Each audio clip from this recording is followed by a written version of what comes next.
याद है, इनफैक्ट पिछले हफ्ते भी फोकस में था जब कंपनी ने आके कहा कि ऑफ कोर्स जो भी टैरिफ में चेंजेस हुए हैं उसको कस्टमर्स को पास ऑन करेंगे।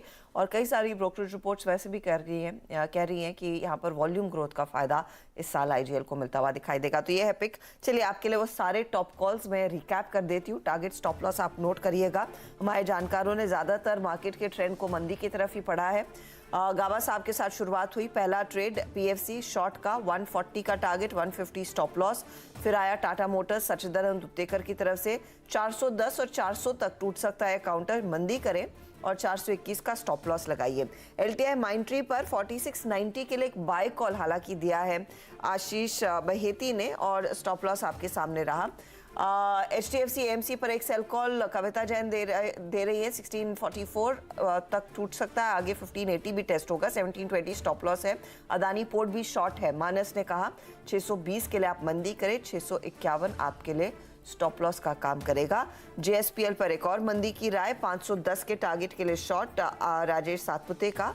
और IGL पर फोकस कर रहे हैं मयूरेश जोशी, जहां पर उनको लगता है खरीदारी करनी चाहिए। यहां पर मौके तेजी वाले बन रहे हैं। चलिए ये है वो तमाम ट्रेड्स जिस पर आपकी नजरें होंगी। अब सिलसिला खबरों का शुरू करते हैं।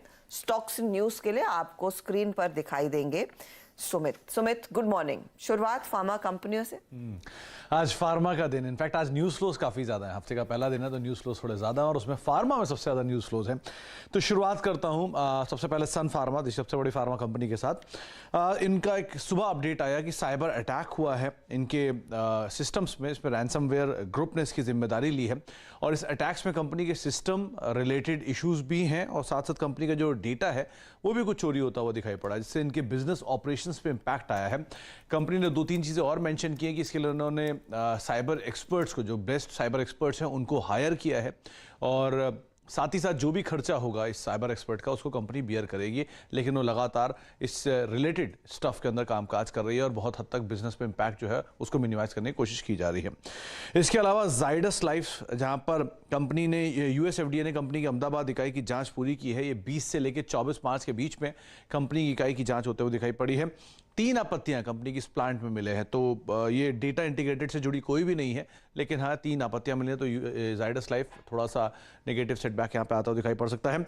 लुपिन के पीथमपुर इकाई के अंदर UK रेगुलेटरी यानी UK MHRA की तरफ से एक इंस्पेक्शन होता हुआ दिखाई पड़ा है और ये इंस्पेक्शन जो किया गया है 20 से लेकर 24 मार्च के बीच में हुआ है। हालांकि यहाँ पर कोई भी ऑब्जर्वेशन नहीं मिले, सक्सेसफुली इसको एग्जीक्यूट किया बिना आपत्तियों के। तो पॉजिटिव साइड पर आप लुपिन में देख सकते हैं।